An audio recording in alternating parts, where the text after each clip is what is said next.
Sunan Kalijogo itu karena lebih terkait dengan budaya kehidupan masyarakat, maka dia memberikan jalan panjang.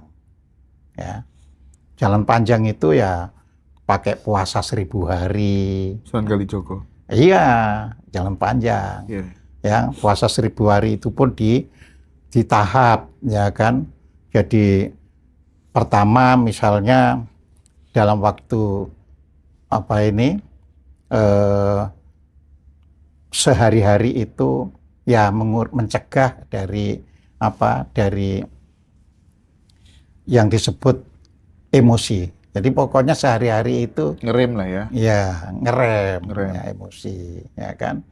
Lah nanti kalau sudah bisa ngerem itu sampai 940 hari, 60 hari itu kan ada 40 hari sisa kalau 1000 hari itu.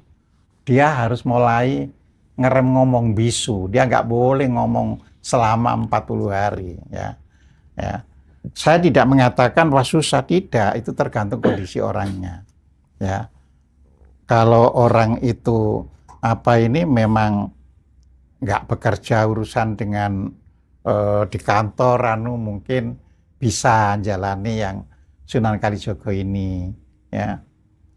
Nah, sebelumnya ketika kita itu masuk 900 hari, itu tadi kan 960. Ketika masuk 900 hari, itu harus sudah tidak hubungan seksual.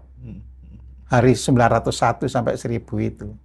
Nah, terus hari 961 sampai 1000 itu bisu. Ya. Kalau seksual kan masih ngomong-ngomong, masih saling anuan sama pasangannya, ya kan. Artinya apa? Artinya ketika bisu berarti juga mencegah hubungan seksual. Betul. Kan itu di ini, ya kan. Nah, nanti begitu sudah 997 ya, sudah tidak makan dan minum. Berarti tinggal 3 hari itu sudah tidak makan dan minum. Blas, jadi nggak ada istilah gitu. Ya. Tapi masih boleh kencing, masih boleh Nah, ketika sudah 999 sampai ke 1000, sudah diam, nggak kemana-mana sampai 24 jam. Nah, tapi kan mungkin orang susah. Nah, tapi kita ngajarkan itu bukan masalah susahnya. Bisa saja ada orang yang bisa. Tapi memang secara umum itu berat, ya kan. Makanya Ghazali pun ya orang umum itu puasanya ya ya. Nah, lalu ada yang namanya saumul khawas, ya kan. Jadi puasanya orang yang sudah khusus, ya. Misalnya sudah tidak lagi menjalankan hal-hal yang yang dipantang lah, misalnya nggak boleh ngerasani, nggak boleh itu sudah khusus. Nah, yang tertinggi kan saumul khawasul khawas. Jadi sudah paling khusus. Kalau di situ pikiran pun nggak boleh ada kepengin nanti saya buka kepengin ini, nggak boleh sudah. Ya, sudah nggak kepikiran lagi. Bukannya imperial. Iya. Juga sudah nggak kepikiran, wah ini maghrib sudah waktunya buka, enggak. Kalau dia memang belum waktunya kepingin makan, ya nggak makan. Ya. Nah, maka khawasul khawas. Iya. Makanya kalau tadi Sunan Kalijogo dibuat begitu. Nah, kalau Seksiti Jenar tidak, ya kan? Jadi Seksiti Jenar itu lebih menyadari kasunyatan saja. Ya. Jadi buat apa misalnya orang berpuasa tapi ternyata kepingin dilihat ini, kepingin dilihat itu. Jadi yang penting kasunyatan sehari-hari semakin baik. Terus nanti ada mantra, ya. Kalau sudah kalau orang sudah terbiasa dengan hati tulus, kan nanti mati itu seperti melihat, ada catatan saja, ya kan. Jadi kalau sudah waktunya, ya sudah waktu saya, ya sudah tinggal baca mantra moksa. Itu pasti terasa, pasti ada tanda, Pak, ya? Iya, pasti ada tanda. Semua orang kah? Bukan semua orang, kalau yang sudah bisa bersih, karena membersihkan, bisa bersih, ya kan. Itu. Nah, makanya orang-orang dulu, banyak orang tua yang memang nggak terlalu urusan dengan duniawi itu. Ya. Nah, makanya di dalam ajaran Jawa itu ya ada kaitannya nanti bagaimana tahapan usaha itu. Tapi ini kita anu dulu ya. Tapi yang perlu kita pahami adalah perbedaan antara Sunan Kalijogo dan Syekh Siti Jenar ya. Nah, bagaimana nanti membaca mantra moksa? Nah, itulah yang kita berikan di tanggal 28 Maret teman-teman ya, kalau mau Ya. mengikuti acara Mikrot Kesadaran sama Abah Setu dan Pak Kojem nanti akan dikasih mantra moksa. Ya. Tapi kan memang selama ini Siti Jenar tuh dikenal sebagai sosok yang radikal gitu Pak. Ya. Bahkan katanya kan beliau murid Al-Halat sampai matinya dipenggal yang itu kan, itu tuh kisah historis nyata atau sebenarnya mutasabihat atau bagaimana Pak? Bukan, kalau cerita Al-Halaj ya itu memang real karena Al-Halaj itu masuk kelompok istilahnya semacam politik yang berbeda dengan pemerintah. Ya, jadi di sini harus kita bedakan Al-Halaj sebagai pribadi dan Al-Halaj sebagai anggota, ya namanya Gerakan Koromitoh. Jadi di sini dia memang mengkritik pemerintah, ya mengkritik orang yang agamanya itu justru dimanfaatkan atau ditumpangi oleh kepentingan pemerintah. Makanya suatu hari pemerintah menghukum, wah ini berbahaya, bisa runtuh pemerintahan, maka dia harus dibunuh. Mirip dengan Siti Jenar dong sebenarnya. Ya, Siti Jenar kan lebih kemudian. Iya, tapi kan mirip ya. Iya. Jadi di situ Al-Halaj kan selisih sama Siti Jenar ya kurang lebih selisih 400-an tahun ya 500-an tahun. Jadi di situ. Ya Siti Jenar mungkin terilhami kan gitu kan. Oh iya. Iya.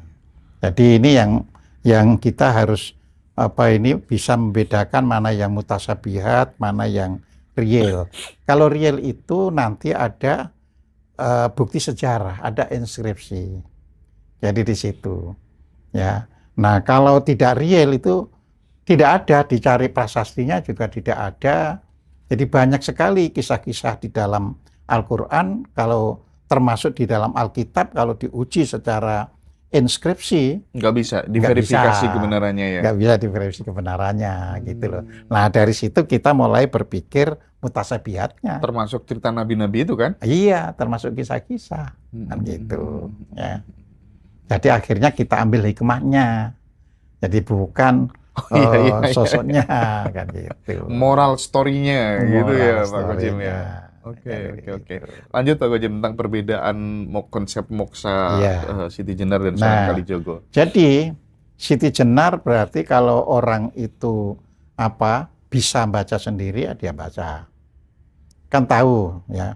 Tapi ada orang yang ketika mau meninggal ya dia pun kan hanya merasa mau meninggal itu ketika sudah memang mau meninggal, misalnya merasa berat, sudah nafas ya.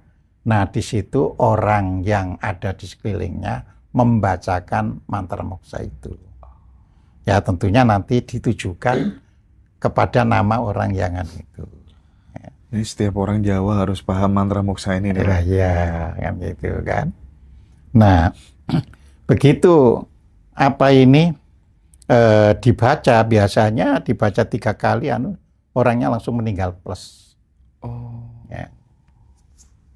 Ngefek Pak ya? Ya ngefek kan gitu kan. Nah, itu nanti tetap waktu dia dimakamkan ya didoakan seperti semula, ada 1 hari, ada 7 hari, 40 hari, ya.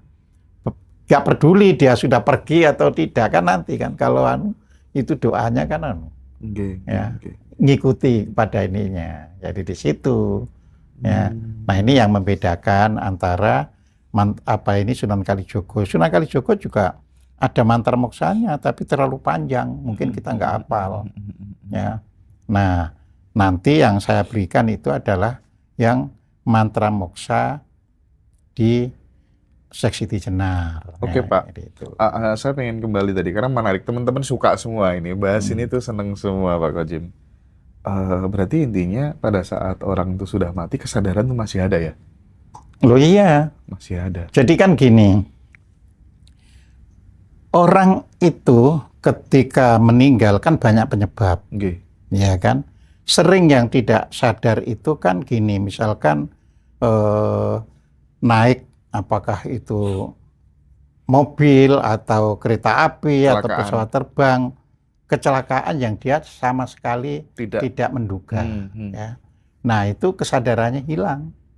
Maka dia ketika bangun itu masih seperti orang bangun tidur yang terlalu masih serpet-serpet istilahnya. Iya. Ya. Jadi aku di mana ya? Nah, masih seperti itu. Ya.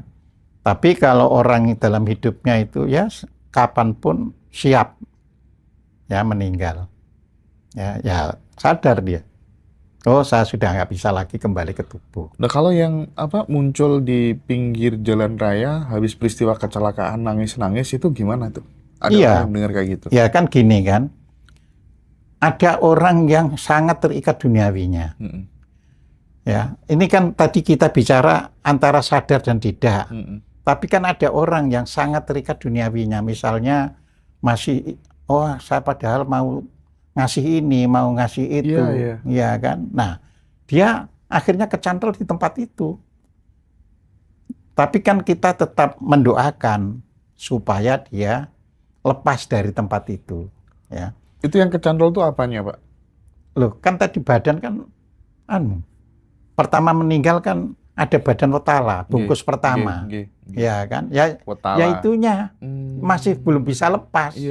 Karena itu belum bisa lepas ya nggak bisa meninggalkan alamnya. Mungkin setelah ditahlili, bisa jadi lepas. Iya, jadi di situ. Ya. Nah kalau orang bunuh diri, Pak? Lah, orang bunuh diri itu di dalam kehidupannya saja dia sudah putus asa. Maka orang bunuh diri cenderung menghantui orang. Karena dia dalam hidupnya saja sudah putus asa, gitu loh. Ya. Maka sering orang ditampaki di tempat-tempat yang di situ ada orang bunuh diri. Ya kan? Nah, tapi kan orang yang hidup, yang energinya kuat, permanannya kuat, ya bisa akan menyingkirkan itu kan gitu. Ya. Jadi kalau misalnya ada beberapa orang yang katanya mimpi didatangi oleh leluhur atau orang yang sudah mati diberikan wejangan-wejangan, itu mungkin efeknya dengan pranawa yang besar tadi, Pak? Nah, lain lagi. Gimana tuh? Kalau mimpi itu kan bertahap kan. Jadi mimpi itu ada yang bersifat fisikal. Ya, fisikal itu nggak ada hubungannya dengan macam-macam. Betul. Ya, misalnya kayak mimpi mau pipis, misalnya itu fisikal. Atau karena kecapean terus mimpi digebuki orang, ya itu fisikal, ya. Nah, ada mimpi karena ini sudah di alam yang lebih tinggi, ya. Jadi di situ misalnya mendatangi, ya. Jadi kalau orang leluhur masih bisa mendatangi itu hanya ada dua. Ada leluhur yang kecantol sehingga masih dekat dengan dunia bawahnya. Atau leluhur yang sudah sudah di rumah pribadinya bahkan tapi belum memutuskan untuk turun lagi. Ya turun lagi ya. Itu bisa mengunjungi tapi ini jarang. Dan kalau dia turun memberitahu itu eksak. Jadi bukan lagi ditafsirkan. Bukan lagi ditafsir atau ditakwilkan. Ya, dia langsung memberitahu. Ya, jadi di situ. Ya, saya pernah punya pengalaman. Pengalaman itu, ya kan, ketika mau tes masuk perguruan tinggi, ya masuk IPB itu. Ya. Yang datang ini berupa teman, ya, teman yang sudah almarhum maksudnya. Ya, datang, salaman dengan saya, gampang kamu lulus. Nggak ada yang nyusah-nyusah. Tapi nanti menjelang lulus, kamu dibuat susah. Oh iya, Pak Koji pernah cerita. Nah, saya kan pernah cerita. Betul. Begitu menjelang lulus, waduh, dibuat susah betul. Itu teman yang sudah meninggal. Apanya? Teman yang sudah meninggal ya. Iya, yang datang datang itu teman yang teman sudah dekat ya. teman dekat yang sudah Oke. meninggal. Ya teman volleyball, Iya, teman iya, anu iya, iya, gitu. Ya. Oh, Ya, jadi langsung sambil senyum, tapi nanti ingat tuh, begitu mau lulus dipersulit, ya kan. Jadi di situ baru saya, iya ini artinya realitas. Jadi nggak pakai nafsir-nafsirkan lagi, iya gitu. Ya. Nah, berarti sebuah kepastian dong bahwa orang-orang seperti Siti Jenar, Sunan Kalijogo, bahkan nabi-nabi sekalipun dia mengalami reinkarnasi lagi. Apanya? Dia hidup kembali lagi. Kalau dia itu sudah bagian dari misi terakhirnya, ya tidak turun lagi. Oh, oke. Iya. Kalau dia nggak turun lagi Iya, gimana, Pak? kan tidak berarti semua nabi sudah selesai misinya, Iya. ya kan? Nah, kita bisa lihat surat Jin, ya. Silakan Mas buka surat Jin ayat 26-27, ya. Nah, ini sambil saya bantu, ya. Di sini, ya. Surat Jin ayat 26-nya dulu, ya. Nah, di sini dikatakan, ya. Dia itu berarti Tuhan, ya. Jadi alimul ghaibi. Jadi dia mengetahui yang gaib. Lalu dia tidak memperlihatkan yang gaib itu kepada siapapun, ya. Jadi fala yudhiru ala ghaibihi ahada. Jadi Tuhan tidak memberitahu kepada siapapun. Tapi nanti di ayat 27-nya, ya. Nah, di situ dikatakan, ya, di ayat 27-nya, ya, ini saya bukanya, ya. 27-nya. Nah, di situ dikatakan kecuali kepada Rasul yang diridhoinya. Lah, kalau ini dimaknai secara harfiah, kan berarti ada Rasul yang tidak diridhoi. Padahal semua Rasul jadi Rasul itu karena ridhonya. Tapi ayat ini jelas kan, kecuali kepada Rasul yang diridhoinya. Ya. Nah, itu artinya yang diridhoi di sini itu yang mendapat perkenan. Jadi gaib itu akan dibukakan kepada orang yang mendapat perkenan Tuhannya, ya. Dan kalau di sini dikatakan Rasul di sini adalah pernyataan, ini bukan berarti Rasul dalam arti kata Rasul ini, Rasul itu, bukan. Setiap manusia, ya kan, yang bisa menyampaikan pesan Tuhan itu adalah Rasul sebenarnya, walaupun nggak boleh ngeklaim Rasul. Ya, misalkan ya, saya ini orang kan menasehati yang baik-baik dan saya confirm tidak melakukan yang jahat-jahat. Secara hakikat, itu Rasul, ya. secara hakikat, ya. Tetapi ada orang yang seperti waktu yang lalu, begitu masuk di lapisan jinem, ya terus dia klaim. Tangkap polisi. Iya. Wah, saya ini kan Rasul. Saya sudah dapat wahyu. Nah, padahal nggak kurang-kurang orang yang bisa dapat wahyu itu, tapi karena sudah ngerti hakikatnya, enggak. Betul sih. Ya, jadi itu bukan untuk disampaikan kepada orang yang memang tidak ngerti, kan itu gitu. Rasul, kan? Karena sesuai bahasa kaumnya, ya. Iya. Jadi di situ. Ya, jadi kita pun kalau sudah sampai yang diperkenankan, ya sudah.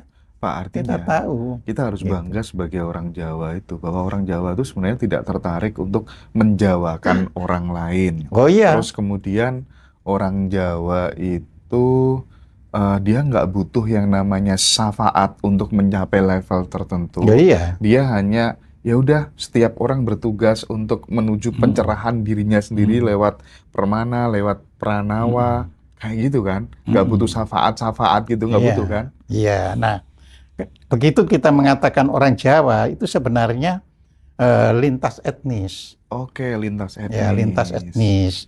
Jadi Bukan orang yang tinggal di Jawa aja. Ya bukan orang yang tinggal di Jawa, juga bukan orang yang istilahnya itu orang Jawa yang ngaku di luar negeri juga bukan begitu, ya. Tapi ini menyangkut DNA, ya. Jadi menyangkut DNA batin. DNA itu kan ada dua, ada DNA lahiriah yang bisa diuji lewat kedokteran itu, ada DNA batin. DNA batin itu gampang mendeteksinya itu. Orang ini orang bule tapi kok ya, waduh, Jawa ilmunya ya Jawa nih, kok ngalang-ngalai orang yang hidup di Jawa ini. Banyak loh kayak gitu sekarang. Itu DNA batin, ya. Sebaliknya banyak sekali orang Jawa secara lahiriah, tapi nggak ngerti belas ya. Ngertine itu kafir sana, kafir sini, sesat sana, sesat sini. Musyrik. Gitu ya.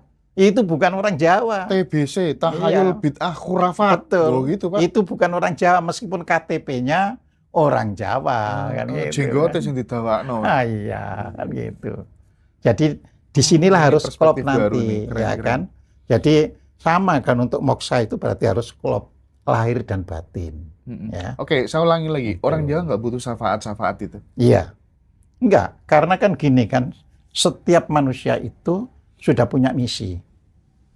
Jadi hakikatnya manusia itu punya misi untuk menjalani hidupnya. Tapi lingkungan membentuk dia menjadi kehilangan atau lupa, ya, atau tertutupi misinya itu. Ya, karena tertutupi misinya itu, ya hidupnya menjadi kesusahan, mengalami kesulitan, ini, itu, ya, jadi seperti itu, ya.